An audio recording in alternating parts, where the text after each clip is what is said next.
Rangers fans, welcome to Liberty Blue, the essential New York Rangers podcast. I'm Andrew Chelney alongside Nick Zararis. And Nick, it is the middle of August. The Olympics are over, and we are counting down the minutes at this point to hockey coming back once again. We don't even have the WNBA right now. I just looked No. up. They're not even back till next week either. So we're really just kind of in the trenches with You have baseball. NFL preseason? Could not pay me to watch Yeah, NFL preseason. It's not like back in the day where like the good players would play the first two games. Now the preseason in the NFL for actual players is the first 2 weeks of the regular season. And that's why you can't take September results with any real implications for the rest of the season. But yeah, there's not a lot going on. You know, the mailbags at the various publications are pretty dry at this point of the summer. Some people have started publishing early look aheads to like prospect rankings and draft positioning stuff. But for the most part, everybody's on vacation in the hockey universe. A few people I know who cover hockey were doing Olympic stuff, which was, it'd be nice if we could get some hockey news, but I guess if no one's doing anything for an entire 8 weeks, I guess there's no news to report. But that lends itself to thinking. It lends itself to some creativity, and that's kind of the idea of today's show. I went out with my friends on Saturday night, and we were talking the usual riffs of, oh well, what if that happened, if this had happened, and it brings up a good conversation topic because the Rangers have been very close now for the better part of a decade and a half. You got a conference final appearance in 2011, one in 14, one in 15, one in 22, and then one in 24. You've been on the periphery a few times. You went to a final the one time. You've been right around the edges. And that naturally leads us to obsessing over things like, why did the Rangers trade Lee Stempniak for a bag of chips in December of 2014 when they very much could have used a fourth line winger? Well, He's too good for the fourth line, so we don't want to play him there. But wouldn't that indicate you think he would be helpful in a better role that you might need a top 9 forward for if an injury were to occur, also, which is that ultimately signifies what a happened? good team. Yeah, it's mind-boggling that you have those types of decisions where all of these, and there are a whole bunch. The ones Andrew and I are going to discuss on tonight's episode. There's not all of them. Yep. None of these are individual game results. None of these are if this puck goes in or if that's not a penalty, because that's too nebulous because you don't know how the rest of that game is going to play out. All of these are transactions or hirings and firings. And the reason I chose to frame it through that lens is you can keep building off of it. If they acquire this player, and we're going to start them in a minute, then they don't need to go out and make this move down the road. Or if they keep this coach one more season and then he gets fired, these are the coaches that are available that off season. So there's a lot of permutations off of this. And I think if nothing else, this will make you exercise your brain a little bit in the middle of August, thinking about hockey in a way that's not just rankings from an aggregator site trying to garner social media interactions so they can show their supervisor that their strategy to develop engagement is working. This is predicated in actual discussion. So I'm going to throw up the first one here, and everybody knows this one. Everybody is well aware of this one. This one has been reported. This one has been in multiple books. 2009. Everybody, I don't know if I can say everybody recalls. Steven Stamkos rookie year.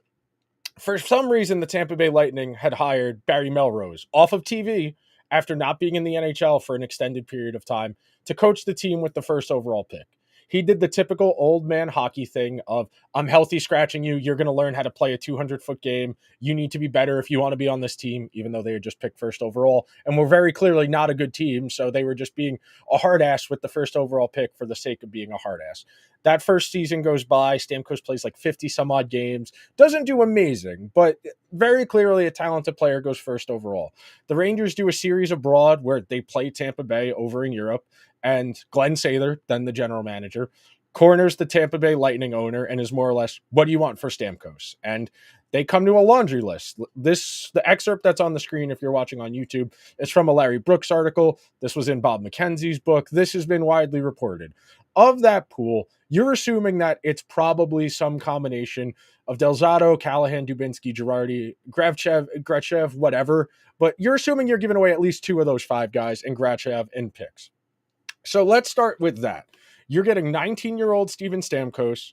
You are losing a first-pair defenseman and probably a top 6 forward. in the case of Dubinsky or Callahan, all right, if you have Stamkos and you have Derek Stepan, you probably don't need to go and trade for Derek Brassard 2 years later. You probably don't need to go trade for Marty St. Louis 3 years later. And the build off of that keeps going, because if you have Stamkos and you're able to shed Girardi and Callahan, and I know that sounds crazy to say about guys who were like 23 and 24 at the time. I think they still might trade for Marty St. Louis because of the connection. I think it's possible, but you also have to think that I think the Lightning probably would have been a bit more sour about trading with the Rangers if they had just traded away Steven Stamkos, who, had 3 50-goal seasons by 2015, somebody who very clearly was going to be an elite talent, just needed the right environment. But so much of the Rangers' issues in that window, that 2010 to 2015, it was defined by not having that superstar forward. You think about what a team with Steven Stamkos, and you don't need to go get Brad Richards. If you have Steven Stamkos, you have all of that flexibility. For the record, I think Brad Richards was a good Ranger. I think he was fine. It was just a bad contract. Yeah. He wasn't bad. It was a bad contract. Yeah. They were able to get rid of it because of the amnesty rules, because the lockout made it conducive for teams like the Rangers to buy out of their problems and gave everybody the compliance buyouts. But just think about it in terms of that. So you go into that 2013-14 season, you're kind of floating around. You've been okay. You have the one really good season under Tortorella. You get bounced in the second round the year after, and we're going to talk about that one in a minute, actually. But you frame this team around Stamkos, Lundqvist, Ryan McDonough for the better part of the 2010s. Who's to say? Maybe they don't need to go out and get Rick Nash. Maybe they can just roll with Gaborik and Stamkos. And if they don't trade Dubinsky, you have Dubinsky and you have Stepan and you have Kreider. And really quickly, you can start to lay the foundation of a team with a long runway. And that was really kind of where a lot of the further ones down the road on this episode we're going to get to come from, is that you make this decision then, and this does this in turn down the road. You get 20-year-old Steven Stamkos and drop him on a team that's 3 years away from going to a Stanley Cup final. I think you can have a very different conversation and a very different outlook. That Rangers team that got to the Cup final, it was a real struggle in that Cup final. The games were very close, but every single game was white knuckle, hold on to your butts, and we're going to try our best to survive and to hang around. You have a player of Stamkos' caliber on that team. You're having a very different conversation about that entire iteration of the Rangers. That entire 5-year window looks entirely different. Well, let's think about this from this perspective. The blurb from Larry Brooks says the Rangers were hoping the Lightning were supposed to pick 2 to 3 names from this list. Let's say, obviously we have the power of hindsight, but let's just say best case scenario, the Rangers trade Michael Del Zotto and Evgeny Grachev plus insert picks here for Steven Stamkos. That's obviously best case scenario with hindsight, all these, but let's just pretend that that's the case. So you trade Michael Del Zotto, who, he's a puck-moving defenseman at the time, but as we soon come to find out, not the best player in the world. Also, a solid NHLer. He had a long career. Also, also at the time, liked to reach out to various adult film stars. That was later. That was like 2012 or 13. That was a little bit later. Yeah, well, I mean, I'm not saying that all happened at the same exact time, but that was a wild time on Twitter to be around that era. But you still have Cali, you still have Dubinsky, you still have Dan Girardi. Let's just pretend that that's the case. This team all of a sudden now has a powerhouse of a goaltender, a powerhouse of a defenseman in Ryan McDonough, and also now a powerhouse of a first line player in Steven Stamkos. I still, do they trade for Marty St. Louis? I think they still try to. I don't know if Tampa, like you said, would take that because, they did trade their now franchise center away for a bag of chips comparatively. So I don't know. Would they still do it? Maybe, maybe not. I do think the Rangers would have still made an accompanying move. If not St. Louis, then maybe for somebody else in that same level to really bolster that top 6. I think if it's not St. Louis, then it's a name adjacent to somebody like that.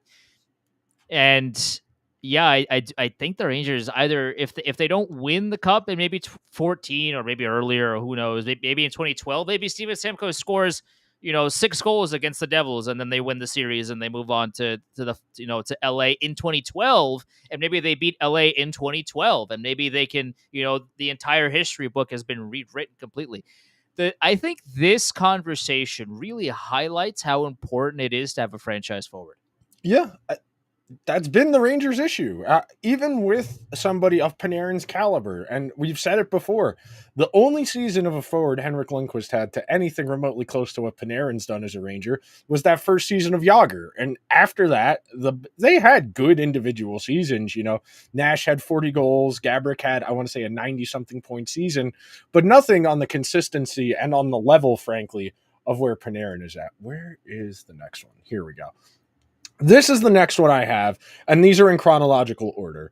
So, a little bit of a surprise, and I went back and read the clips about this, and from what I remembered at the time and what was in the clips, it seemed like the front office was ready to run back Tortorella after they lost in 2012 to the Bruins, not 2012, 2013, excuse me, to the Bruins in that second round series. But the exit interviews really kind of painted a picture of we kind of need to go in a different direction. And this particular type of sliding doors is especially interesting with the Rangers because they've missed really good candidates by a year so many times. You think about Bruce Cassidy, they missed him by a year. They missed Jim Montgomery by a year. In this case, the one we're about to talk about, they missed Barry Trotz by a single year. And you think about what the 2014 to 2020 window looks like. If Barry Trotz is the Rangers coach and he doesn't go to Washington, does Washington break through? Do the Rangers reorganize their team around defense and goaltending the way that Nashville team and the way the Washington teams were? And really quickly, you start to think, well, how different could the Rangers have been by, say, 2014, 2015? Because let's say Tortorella doesn't get fired after 2013. He comes in 13, 14. We're going to safely assume that team does not reach that ceiling. It does not get to the Stanley Cup final. It's probably a playoff team. You wonder, would they be willing to trade Ryan Callahan with Tortorella still being the coach? I think that's probably a little more, I would say, contentious, that somebody that really exhibited what Tortorella wanted and a captain and a player. And instead, you keep Callahan, and you need to reorganize that. And the next slide is in this season as well. And I bring up Callahan because you got to remember, him and Girardi were both expiring contracts this summer. That after this season, 13-14 going into the summer of 14-15, they were both free agents. That was part of the logic of this trade, the Callahan for St. Louis trade, which did happen, and then the one on our next slide, which we're going to talk about. But as far as realizing their potential and maximizing their opportunities, I do think the Rangers probably have a longer runway last decade if the coach is Barry Trotz as opposed to Alain Vigneault. It's not that Vigneault did an awful job, especially at the beginning. His lineup decisions were some of the worst I've ever seen. I think Vigneault is going to never... I think Vigneault is not as bad as we all anecdotally feel like he was, but the bad was egregious, and we're going to get there shortly. There's another one that flows off of this on this topic as well. But you think Vigneault got them pretty close to the ceiling of what that group was. They had the injuries, they had the questionable lineup decisions, and you're left to wonder, well, if they don't have Alain Vigneault, the team probably doesn't regress or decline probably as quickly as it does. If it's Trotz, what does that do for the front office? Because, say there was only the GM for 2 more years after this decision. In 2015, Jeff Gorton takes over as the general manager, and that changes the way the structure of the organization works. I am inclined to worry less about these coaching ones because I think coaching is so player dependent, especially in hockey. This isn't like football sliding doors where if you hire Kyle Shanahan as opposed to Kellen Moore, you're going to have a very different outlook. But I do think this one in particular was worth talking about because that group only broke through because they had Vigneault. You think about the differences in the team under Tortorella versus under Vigneault, and they're very different teams, much more offensively inclined. The power plays were both bad. We all know that, but at least schematically and possession wise, these teams are really good possession wise. I say it all the time. The last Ranger team to be positive possession wise for a full season was 2014-15. We're going on 10 years of the Rangers being a negative possession team. And for all of the warts, for how bad it ended and how like just condescending he was at the end, he did get a good result out of this group. I think the one thing from everything that you said I disagree with you with is the Ryan Callahan trade. I do think ultimately, yes, while like if Tortorella were to stay, would that trade have gone through? I think Tortorella would not have maybe been as big of a fan of it as maybe AV was. But I think, Marty St. Louis won the cup in 04 with Tortorella. I think Tortorella would have been perfectly fine with getting Marty St. Louis. I'm sure, that would have been a conversation between him and the front office, but I do think he would have been okay with it. Ryan Callahan is the warrior and the glue guy that Tortorella loved, sure. But I do think that because St. Louis and Tortorella have that history, I do think that trade still happens. But to the extent of success that the Rangers had, would they have had it under Tortorella? I mean, it's a really difficult question because of the differing styles of play. It's tough because I think Tortorella wouldn't have made such interesting, let's say, lineup decisions as AV made throughout his tenure, but would they have made it as far with Tortorella and his system that they did with AV? It's an impossible question, but I do think at least that trade still goes through. I think you're probably right, but I did want to bring it up because it makes sense as far as the tangents off of if you do this, then what happens here. Yeah. After this year, that's the season they trade Gabrick for Derek Brassard and John Moore. I don't know if you would have been able to pull that trade off midseason. And you think about, well, if they don't trade those guys and they roll with some combination of Stamkos, Kreider, Stepan, Dubinsky, Anisimov. Do you trade for, if you don't trade for Rick Nash, that sets you up where you're going to have way too many forwards. And very clearly, you would have had to make a trade at some point. The Rangers did level up their depth. They did what you want to do when you're building out your organization. Mm-hmm. You turn Dubinsky and Anisimov into a 60, 70 point two-way forward in Nash, one of the better two-way forwards of his era. And then you were able to turn Rick Nash into a first-round pick, Ryan Lindgren, and some other stuff down the road, which ultimately helped you out too. So there are a lot of levels to this that you got to think about. This one's a little more up in the air as to how far along this actually was, but I'd mentioned before that Ryan Callahan and Dan Girardi were both expiring contracts. There was purportedly some outlook of a trade between the Rangers and the Ducks where the Rangers would be getting one of the Duck young defensemen. I know it's been a long time, but the Ducks did used to be good. The Ducks were pretty consistently good with that Getzlaf and Perry core, and it was largely through their back end with guys like Sammy Vatanen, guys like Cam Fowler. They had the tandem of John Gibson and Freddie Anderson where they were really good defensively. They were physical. You think about guys like Jakob Silverberg, Andre Kasha, really good forward groups. But they were a physical, a hard-nosed team. People forget it now. The West used to be gnarly. The West used to be really physical, really difficult to play in. And those Sharks teams, those Kings teams, these Ducks teams, they were all big, physical, and nasty. And if you're a team like the Ducks, somebody like Girardi, who's block shots, who plays with that physical edge, and you're trying to level up your group. You want a little more experience, especially on your back end as you're building out your team. And then you think about what that would do for the Rangers, whether it's Vatanen or Fowler. I think that depends on your mindset of, do we want the lefty or the righty? I did Fowler in this case, but it very well could have been Sammy Vatanen as well. If it's Sammy Vatanen, that's who's riding shotgun with Ryan McDonough. It's very straightforward. Right-handed defenseman. You're trading your number one right-handed. You need a replacement one. If you have him in the mix, you don't extend Girardi, then you don't have to make that as difficult of a decision the next summer when it comes to Anton Strawman and Mark Stahl. You could have just kept both, and then you have both of those guys going down. That's your second pair. These two with McDonough and, Fowler with McDonough, and then Stahl with Strawman, run it back again. And you are left with well, that's a bit more mobile. That's a bit closer to what I want the Rangers D to look like. And instead, because of this, they go out and get Dan Boyle. They let Anton Strawman walk. They don't like what Dan Boyle does enough that they are willing to burn a first round pick and Anthony Duclair in a trade for Keith Yandel.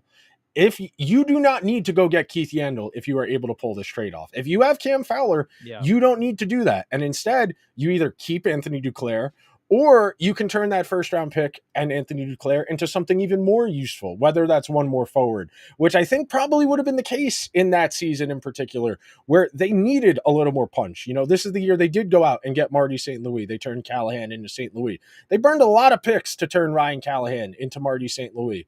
So if you do that trade and then you do this trade, you get younger on the back end. You set yourself up where you're able to kind of ease that decline. And we'll talk about that soon because one of the topics I have in the sliding doors what ifs is a lot more around that long view. But I do think that this is, of all of the trades, I do think this one it's kind of small, but I do think this one would have probably had the largest impact in terms of success rate because they're very different teams. You know, if Dan Girardi's not on the 15, 16, and 17 teams, if you have a young guy like Cam Fowler, who is still on the Ducks, by the way, it's a very different conversation.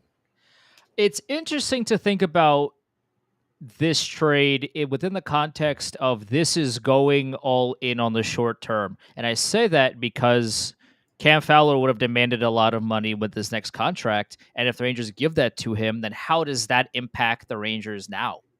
Like the Cam Fowler right now is nearing the end of an 8-year contract. He was given a new one in 2018, 2019. So he's still on that $6.5 million cap hit until the end of next season. So let's say the Rangers traded for him and gave him the same contract. He would still be here. So how would that have impacted the way the Rangers have made moves up until this point? If Cam Fowler was a Ranger, that would probably means no Jacob Trouba.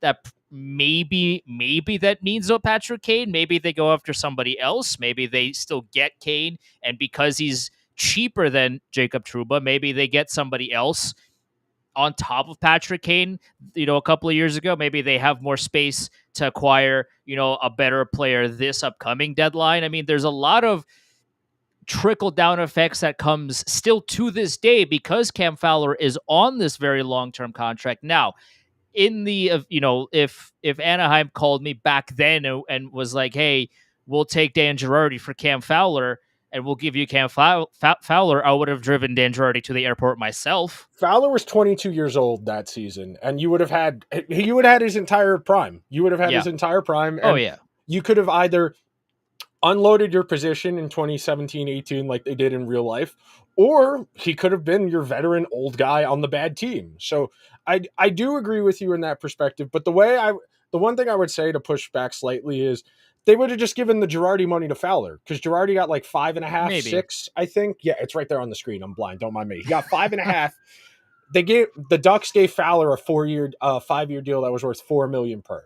If they give Fowler that, you don't go get Yandel, you don't go get Boyle, you roll back Strawman and Girardi, Strawman and Stahl, and then you got to figure out that bottom half. They're your bottom defensive pair. But at the very least, figuring out the bottom 6 is a lot easier than figuring out your top 4. That is true. That is very, very true. The next one I have up here, this one, I think this one and the next one are very tied to each other. But I talked about coach sliding doors before. I think every Ranger fan was kind of in agreement that they should have fired Vigneault for how the 2017 series against the Senators went. That was an abomination. Oh yeah, it's one of the worst coaching jobs I've ever seen in the playoffs. I mean, it was so bad, and it's I can't even put into words how bad it was because again, the Rangers were so favorited in that series. Ottawa really had no business being there. They were there to have a good time. They were there for vibes at that point. Like they shouldn't have been there. And AV with his atrocious deployment cost the Rangers that series. It was that bad. The Rangers, I think it was Girardi and Stahl and those guys kept kept getting scored on. Every time they'd be on the ice, they kept getting scored on. And AV never changed. He kept getting the same people back with the same deployment every time he could, and it never ended well, and he never changed his approach, and that ruined the Rangers that series. It's one of the worst coaching jobs I've ever seen from a team that should have had a lot more success than they did that year because of just a coach's complete inability to say that he was wrong and to change his approach mid-game. I mean, that series went, 6 games? Yeah. You had like a week and a half to change your deployment, brother. Like, you never did. And you lost 2 games in overtime. It was awful. It was awful. And he should have been fired after that series easily. And I think if you go to 2024, like, if this happened now, I think Drury would have fired him right then and there. And that lends itself to an interesting thought. And it's tied to the next one, so I don't want to get ahead of myself, but I did want to read this. So, in the third period of game 2 in that series, the Rangers lose that game 6-5 in overtime. Gabriel Pageau scores 1641, 1858, and 254 in overtime.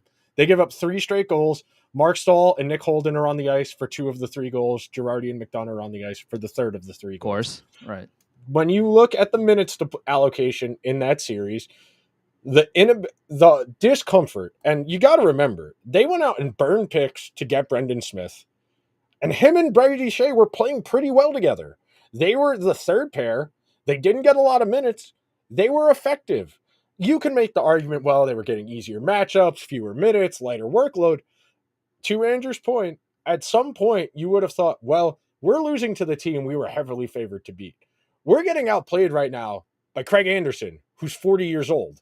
We can't beat 40-year-old Craig Anderson and a team with 5 good forwards. Yeah, Mark Stone is great. Erik Karlsson is great. We're losing to Kyle Turris and Jean-Gabriel Pageau. At some point, there needed to be somebody in that room, and they just didn't have it. They did not have it. And I really do think that's the worst playoff series of the last 15 years. I really do think since Lundqvist took over as the starter, that's the worst series loss. Yeah. If you want to argue the Buffalo series, if that 07 or 08 where they choked the bed in that one game and they would have went up 3-1, sure, maybe, whatever. Maybe. They weren't favored to win that series against Buffalo. This Ottawa team was not that good. It's 2 different series. The one against Buffalo, they should have won for sure. But this series, it should not have even went 6. No, like that's how big of a discrepancy the talent gap was. The Rangers were so much deeper on every level. They had one of the best goalies on the planet also helping them along the way, and you lose to 2 really good guys and some guys off the street because your head coach refused to accept that his decisions weren't the best. Like that's just, it's completely inexcusable, and the fact that he wasn't fired right then and there, that's an unserious decision. Where is it? I want to sort by time on ice. Yes, that's right. It was Tanner Glass who got into Game 6 over Buchnevich. That's right. Yeah, Glass got 8 minutes to play in Game 6. Great. Regardless, the next one is tied to this one, so I'll bring it up now. If there's no bubble, there's no starting over, there's no everybody expectations, because I really do think that season that gets cut short, 1920, I think the fact that the Rangers got in the Fugazi playoffs really messed them up. I really do think that by getting in those playoffs that year, that really kind of messed with everyone's perception of time. That, we made the playoffs and we got the first overall pick, and all these guys we've drafted are ready to come into the league and start making waves. And they immediately started burning all of their flexibility. They give Zibanejad the extension. They give Fox the extension. They give Trocheck that contract. They trade all of these draft picks. They acquire Nemeth and Reeves and Gaudreau, and they trade Buchnevich for Blais, all because they think they're ready because they made the fake playoffs. And we are never probably going to get an honest answer about that 2021 season, the 56-game season. I just want to know, Did the Rangers really think that I think they were 30-1 to win the Stanley Cup, 35-1 to win the Stanley Cup going into that season, the season after they had just picked first overall? I want to know if James Dolan really thought they were going to make the playoffs, and that's why everybody got fired, because they missed the playoffs. Or if he got pissed off that the most expensive player he's ever had got thrown around like a ragdoll. I want to know. It doesn't matter in hindsight. We're 4 years removed from that this upcoming year.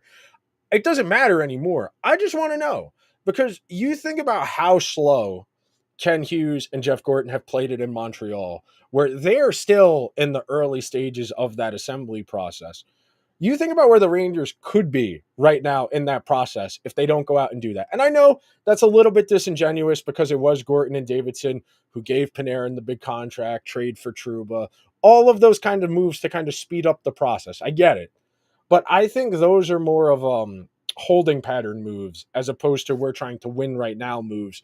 And you got to wonder, there's no bubble. Do they make the playoffs? If they don't make the playoffs in 2020 or 2021, is that 2022 season? Does David Quinn get another year because they're realistic about their expectations? What does that do to the development of Kakko and Lafreniere and K'Andre Miller and Braden Schneider? All of this, I think this is probably the most consequential one, because it's the front office, and it's not a secret we're not the biggest fans of the way Chris Drury handled the early stages of his tenure as general manager. And I think a lot of those were based on the premise that we're pretty close already, even though they weren't close. They finished, I think 7 points back of the last playoff spot in that 56 game season, and that was with a lot of guys hurt down the stretch of that season. I actually think it doesn't matter if there's a bubble or not. I don't think it matters. I think Dolan still wants and expects playoffs every year, no matter what. Barring a complete teardown, I think he still expects playoffs. And I kind of think, could, some things have been changed, or within the margins have been different? Yeah, maybe. But I still think most of the same outcomes happen. I think, okay, if they don't make the playoffs, but they still get the first overall pick, I think next year plays out the same exact way, with the same exact hirings and firings and trades and stuff. I think it's the same thing. Okay. Off of that, yeah, I'm going to tie in one last one, because it's also tied to that. This is the other one. Yeah. If Christopher really thought he was getting Eichel and then didn't, and still did the Buchnevich trade anyway, I don't know why we're having a conversation here. And you can say, oh, well, things change, it's fluid. I might be stupid. I know not to pay until the goods are delivered. When you make a deal with somebody to do your sidewalk or to paint your house, there is an expectation that you're going to pay a little bit up front. You're going to put a deposit down so that parties are held to an agreement that, okay, I'm going to give you half up front, then you're going to paint my house. And as long as you did a good job, you'll get the rest of it. If it doesn't go well and you need to reapply, you need to redo a part, we'll negotiate. We'll revisit that once that happens. This deal, whatever you want to say, I think it's very funny to think about what the conversation was 3-4 years ago of, well, no, they couldn't do Kakko and Lafreniere. They couldn't do that. You're telling me now, even if Lafreniere is going to be a 70, 80 point guy, I think you take the chance to get Eichel on the same team as Panarin and say, we'll figure it out later. It really does seem to be that simple to me. And I know then people say, oh, well, then who's the 2C? Because if you were going to trade for Eichel, you probably would have had to put Zibanejad in that package, because he was one of the few guys who didn't have a no trade and was, a functional top 6 forward Buffalo would have wanted. You had to trade Zibanejad. As long as I live, I am never going to forget the people who tried to tell me Zibanejad was better than Eichel 3 and 4 years ago. People whose job it was to write about professional hockey. One of those people suggests, well, the Rangers could get Kuznetsov, and he's 80% of Eichel. That would work if they ran Zibanejad and Kuznetsov as their 1-2. Yeah, right. It's just, right on, baby. The Rangers have always done this. There was one I was going to put in here that I didn't. Remember when they told the Oilers no for a first-round pick for Cam Talbot in 2015? Yeah. Midway through that season? It's a good thing they didn't. Lundqvist did get hurt. Talbot did have to play quite a few games in that President's Trophy season. That's a different permutation there. If you remember, he got hit in the throat with that puck because Girardi's stick was in his mask and it threw his neck up. But yep. The Rangers have always overvalued their own guys. The Rangers have always overvalued their own guys. As good as Lafreniere might end up being, Eichel's a top 30, 40 player in the sport. I think there's a good chance Lafreniere is never a top 30 or 40 player in the sport. You see what Eichel's already done, and the only knock on him is, can he stay healthy? And it hasn't been tied to the neck.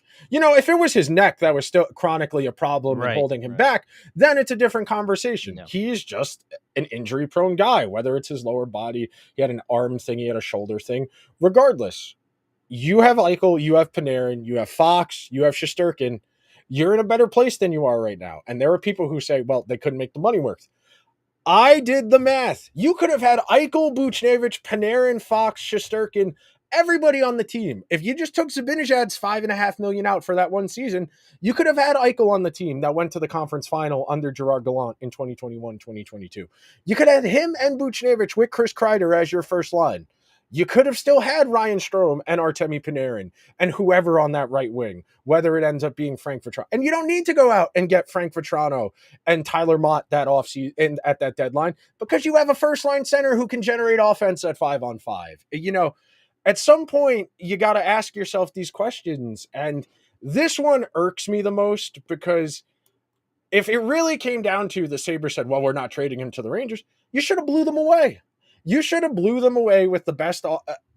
What you go look at what Vegas gave up for Eichel.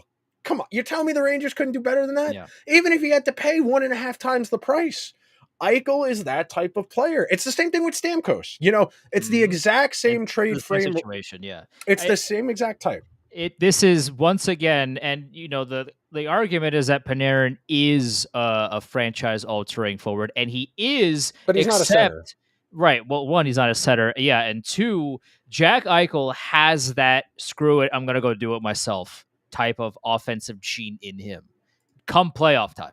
We saw it in Vegas. My man's did it plenty of times en route to that Stanley Cup, where Jack Eichel said, I have the puck on my stick. I will skate 200 feet if I have to, but I'm going to generate offense because I'm that good. Get out of my way. I'm going to do it. The Rangers do not have that kind of player. Offensively, they don't. No. And Jack Eichel would have completely changed the dynamic of the Rangers offense. And again, this is the same conversation we have with Stamkos. Stamkos is another one of those players that is so gifted offensively that he can take the puck on his stick, say, everybody get out of my way. I'm going to score no matter what happens to me, and I'm going to go get this done. Stamkos can do that. Jack Eichel can do that. Panarin sometimes can do it if he wants to, but not really in the playoffs, from especially moments that the Rangers have really needed him to do that, in close games or when they're down a game in the series. Panarin hasn't done that as much as somebody making that kind of money should be doing or is expected to be doing. He hasn't done that. Jack Eichel can do that. Steven Stamkos can do that, have done it to Stanley Cup winning success. This would have completely changed the dynamic of the team. Losing Lafreniere, if it would have came to that, would have been tough. Losing Capo Caco, it probably wouldn't have worked out in Buffalo anyway, so you wouldn't feel as bad. I guess. But this would have changed the dynamic of the team. This would have brought in a true offensively dynamic dynamo that the Rangers haven't had in a very long time. And we look at all of these cup winning teams, and all of them have at least one top superstar forward that can do that can get the puck on their stick and say, all right, I don't care if there's prime Bobby Orr on the other team. It's on the ice right now. I'm going to skate by him and I'm going to score a goal. The Rangers do not have that forward. They could have had one with Jack Eichel. They could have had one with Steven Stamkos. But instead they have, Mika Zibanejad, and that's it. It really is. It's been the Rangers' biggest issue over the last 20 years. You can go back to the Jágr iterations of the team.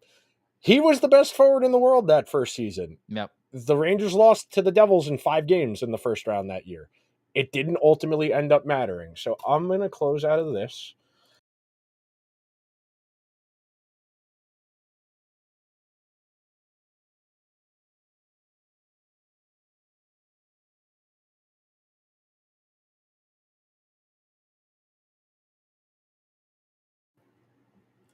Here we go. Okay. Nope. All We're right. good. We're We're good. back. We're Yes. back. Yeah, the program that we're using is they changed a lot of stuff around, and for reasons that are we don't know. We have no idea what the reasons are, but they we have go. changed them. There we go. We're back. We're figuring it out slowly. Why it decided to all of a sudden make this a lot more difficult? Who knows? But here we are. Okay, Andrew. You said you had a few. I do. Yeah. The number one thing that I have on the list is July 1st, 2007. The New York Rangers give Scott Gomez a 7-year contract for $51.5 million. Yeah. What if the Rangers did not give him that contract? And I asked that question because that's the contract that they traded to Montreal to ultimately get Ryan McDonagh. What if that doesn't happen? They're probably hunting for that defenseman in the draft. I would have to go and look at like the 08, 09, 2010 drafts to see who would have been in the ballpark of where they were picking, because that's ultimately the answer. And that was frankly the big knock on Glenn Sather's drafting, was he was drafting for need and consistently taking guys way ahead of where they should have gone, because he felt that's what the Rangers needed. You know, McElrath is the obvious one you can point to. Bobby Santagutti over Giroux you can point to.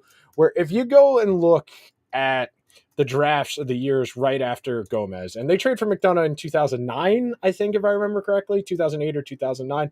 You know, they draft Delzato in 2008. June 30th, 2009. The trade was Gomez with Tom Pyatt, Rangers legend Tom Pyatt, and Michael Busto to the Montreal Canadiens for Chris Higgins, Doug Janik, Ryan McDonagh, and Pavel Valentenko.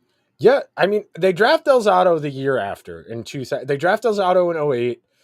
They don't draft any defensemen who make it to the league in 2009. The only defenseman they draft that makes it to the league in 10 is McElrath, and has 75 games played in 2024. JT Miller's a forward. They draft Brady Shea in 2012. You know, it's a very different team. You know, maybe they're hunting on that veteran defenseman market as opposed to hunting for Rick Nash or Marty St. Louis.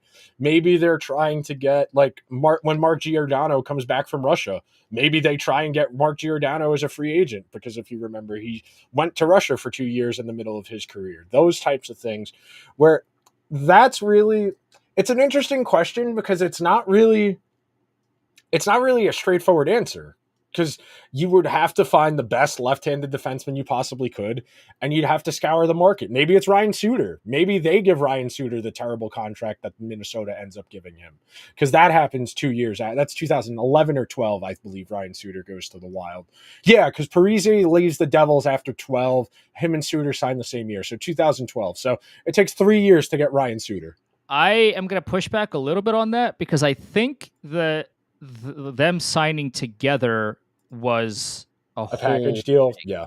Because they signed the same contract for the same money. Like they were a package deal. They wanted to go to Minnesota and play together there. So I don't think Ryan Suter would have been on the table for them, because those two were so set. I mean, they were so set. They signed the exact same dollar value. Like that's how, you know, close they were, and that's how, you know, they wanted to play. So, you know, Ryan Suter, I don't know if that would have been on the cards, but that would have changed a whole lot. And, you know, it's funny because obviously Montreal would not have liked that. You know, they would love a mulligan on that trade, but that's a big domino effect, because okay, well, if you don't sign Scott Gomez, who do you sign for that contract? And let's say it goes better than what Scott Gomez did. Okay, well, then you probably don't trade whoever's contract that is, and then you don't get Ryan McDonagh by accident, essentially by accident. Like that was an accidental, oh my God, we got a great defenseman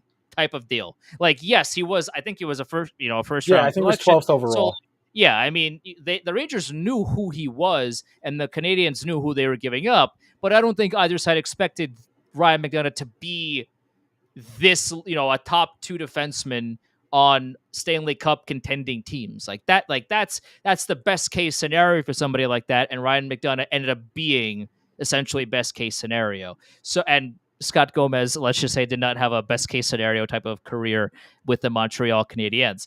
But that is such a big domino effect because, okay, well, if you don't sign Scott Gomez, who do you sign? You don't get Ryan McDonough, then who's your replacement? How does the rest of the team shape out? Because when you get Ryan McDonough, you get, and he starts playing, you quickly realize, oh, this is a really good defenseman. And then the Rangers start building around him, and then they start adding pieces, and then that's how the 2012 core happens, and et cetera. If they don't get Ryan McDonough, what now? Now what? Because now Delzato is probably the first pair defenseman. Maybe, but it's Delzato and Girardi. But what if he struggles in the first pairing role, and then you have to go get somebody to fill that role because Delzato can't do it? Okay, maybe it's Mark Stahl. Maybe Mark Stahl doesn't get hurt. Maybe, and Mark Stahl is the first pair guy for most of the 2010s. I was at that game. Yeah, I do recall you mentioning that. Here's a counterpoint one to you. There's 0 chance in hell Chris Drury is the general manager of the team right now if they don't sign him that day. 0% chance. Maybe. I think based on what we know about James Dolan, the way Glenn Sather got the job, the way Chris Drury got the job, the way that Jeff Gorton got the job, it's very clear he likes people who are nice to him.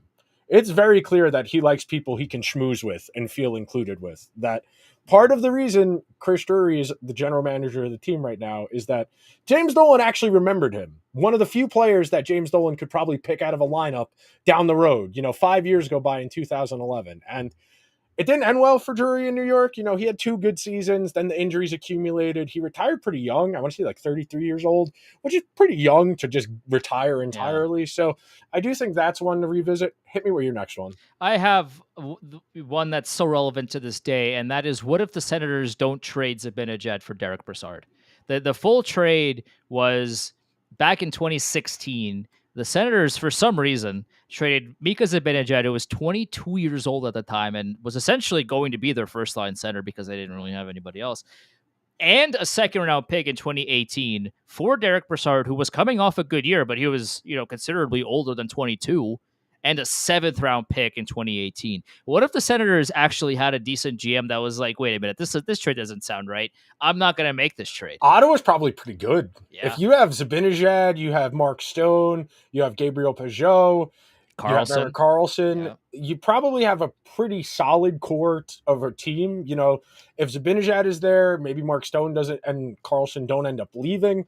They probably needed to figure out that goalie situation. I probably think that's been the weak link. Basically, since Andrew Hammond's Linsanity run ended, is they haven't been able to get consistent goaltending. For the Rangers, I think their rebuild is longer. I think that's probably the repercussion. They were able to get Zibanejad when they were still trying to be competitive. They still thought, okay, we're going to turn to Brassard, who's 28 or 29, into a 22-year-old. Zibanejad plays on the 3rd line that first year, and then they trade Derek Stepan at the draft the following year for Tony DeAngelo and a pick. They use that pick on Lias Andersson, I think. They use him on Lias Andersson, or I forget if it's that one or Kravtsov, whatever. The pick doesn't end up mattering. Tony DeAngelo doesn't end up mattering, but they still try to be competitive, and that's ultimately what undoes them. If they emphasize more hockey trades as opposed to futures trades, they could have stayed competitive. They did not need to go down to the studs. Sure. They still had term on some of those guys. They could have probably made it work with McDonough, with JT Miller, with Rick Nash, all of those guys who were on expiring, and in Miller's case, a restricted free agent. They could have made the money work. They could have found a way to stay competitive. They would have had to cut off some parts. They couldn't afford to keep everybody, but they could have been a fringe playoff team with Zuccarello, with Kevin Hayes, with Rick Nash, with Stepan, etc. But because they make that Zibanejad trade, they start transitioning towards that next year. They get DeAngelo. Then the year after that, they really load up. They draft Lias Andersson, and Kravtsov. Then the year after that, you get Miller, and you start building it out. And as much as Jeff Gorton's decisions, especially towards the end, started to frustrate me, I at least saw the vision. I understood they were trying to accumulate as many assets as possible and trying to build out a team cheap. That was their goal. Have a cheaper roster as possible so that when a Panarin becomes available, you go out and get them. That was their strategy. That's what they're doing in Montreal right now. They're going to keep turning over that roster. They're going to wait for Gallagher and Josh Anderson to retire or move on. They're going to try and get that Carey Price money off the books. and really gradually build a team around Slavkovsky, around Suzuki, around Caulfield, among the 9 defensemen they've drafted over the last 3 years. I don't know which has more merit. I still think you probably push the chips in on Panarin and Trouba when you do, because you figure it out down the road. Whenever you get a player of that caliber at the time, you figure it out down the road because you're trying to get as good as you can. Now, in hindsight, there's an argument you might not do that. There's an argument you might slow play it and not burn all that money and all those assets that early. It did accelerate the, we have to do things now mentality, where I think the Rangers still maybe would have had that if the trade didn't go through.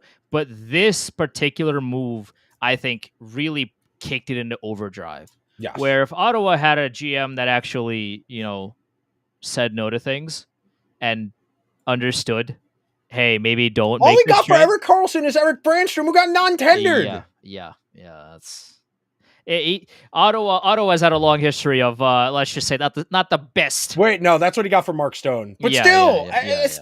Just Ottawa has had a big history of not the best roster decisions. Let's just put it that way. So if Ottawa has a functioning GM that says no to things, that actually understands, we have a 22-year-old future franchise center.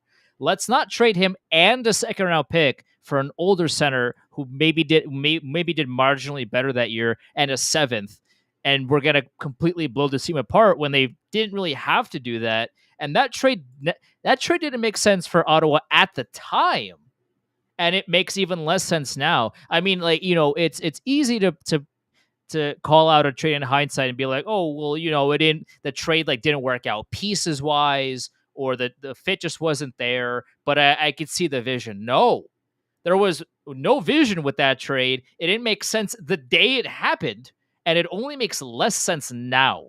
So for Ottawa's sake, I don't understand why they made that trade still to this day, but it worked out for the Rangers. The one other one that I wanted to bring up to you was, what if the Rangers don't draft Dylan McIlrath and they either draft Cam Fowler or Vladdy Tarasenko? They probably win the Stanley Cup. It's really that straightforward. You add one more elite top 6 forward to a team as opposed to a guy whose highlight was fighting Wayne Simmons one time after Simmons broke McDonough's face. That was the pinnacle of Dylan McIlrath's time as a Ranger. Trying to draft Jeff Bukaboom in 2010, not amongst Glenn Saylor's finest moments.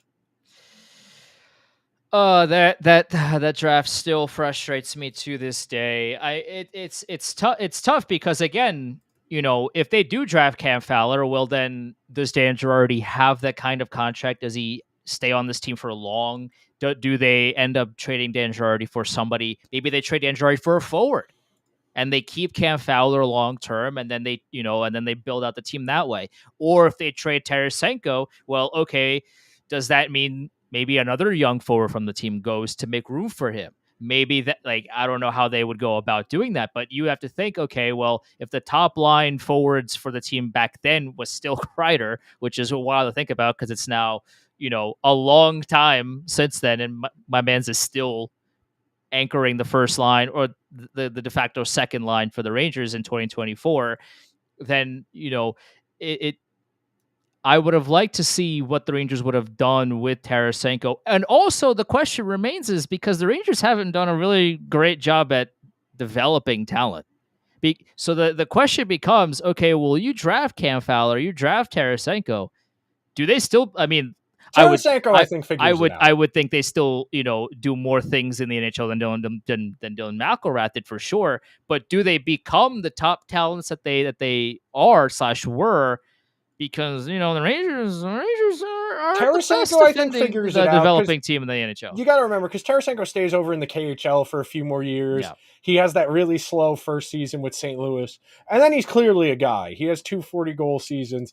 Fowler's a bit more of an interesting conversation, especially whether or not, behind McDonough, does he usurp McDonough in the pecking order? What does that do to Mark Stahl? The trickle-downs of Fowler are a bit more interesting because I think ultimately, as much as we've spent this episode talking about the Rangers' lack of high-end forward talent, if their defense isn't as bad in 15 and 16 and 17, they probably don't need to tear it all the way down to the studs. Maybe there's a world where the Rangers are decent in 2019 with JT Miller, Kevin Hayes down the middle, Artemi Panarin and Chris Kreider on wings, and whomsoever on the right side. You figure it out because, if you do those, then the other opportunities. But there's a world where they're not awful, where it's JT Miller, Kevin Hayes, Artemi Panarin, Chris Kreider, Brady Shea.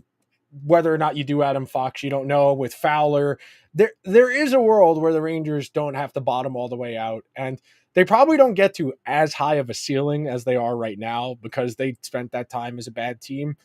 Ultimately, and this will be my parting thought before I throw it back over to you and we get out of here, the better you are for the longer period of time, the more difficult the aftermath is.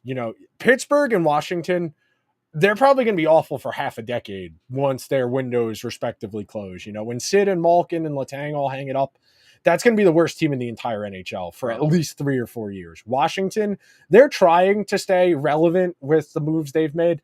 It's going to be ugly when Ovechkin hangs it up and they are just a team of second line guys. And they're going to be very similar to what Seattle is. You look at the shape the Sharks are in right now, the shape the Blackhawks are in right now, where the Ducks are in right now. The Ducks made a conference final 7 years ago. That was the last time they were in the playoffs. 7 years since the last time they were good. The Sharks, it's been 5 years since they were good.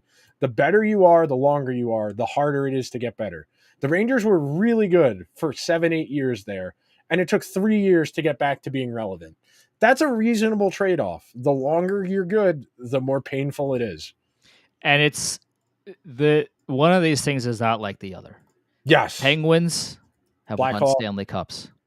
The Sharks didn't, but they were often, they were in the Rangers boat for like the Sharks were so close, just like the Rangers were for such a long time, and it all fell apart, and they couldn't get it. They couldn't get it home. But the Caps won, the Ducks won. They got something to show for it. The Blackhawks won multiple. So did the Penguins, sure, but most of these teams that we listed, San Jose being the one outlier, have rings to show for their success. And that's the thing here that the Rangers have to realize is, do you want long-term playoff success where you get close but you never make it like San Jose and like the Rangers have been for the better part of, a decade plus, or do you want silver hardware? Those that's, and I know that's a very simple question to ask, and obviously, given the choice, everybody would pick winning a Stanley Cup and being, I guess, good for less periods of time. But if you want the Stanley Cup, you have to build your team to do so. You need that franchise centerpiece that can take over a shift, take over a game, and say, get out of my way. I'm going to score a goal. We're going to win this game. Whether the other team wants this to happen or not, I'm going to make this happen. The Rangers don't have that player. The Rangers needed to build better defensive depth than they have the past 15 years. They haven't done that. So, okay, well, your goalies being outstanding is great and all, but they also can't score goals, even though Shesterkin has really tried his best in certain moments to do so. He's not skating, out there with the power play guys or on the first line. You need true offensive talent to get this team over the hump. It's not a 1-to-1. That's the problem. Everybody's going to make that trade. I do think the Capitals method is probably the most replicable of just make the playoffs every year, and 1 year you're going to get lucky. You make the playoffs every year for a decade, you're going to have a reasonable chance. And the Rangers have gotten pretty close a few times. It just takes that one time. And the Rangers, we've talked about this a lot all summer, and we're getting out of here on this. The Rangers have been in the ballpark. They are not going to subtract from being in the ballpark to think they're going to get closer a year or two from now. They are going to keep burning assets until they reach an inflection point. That inflection point might be as soon as next summer.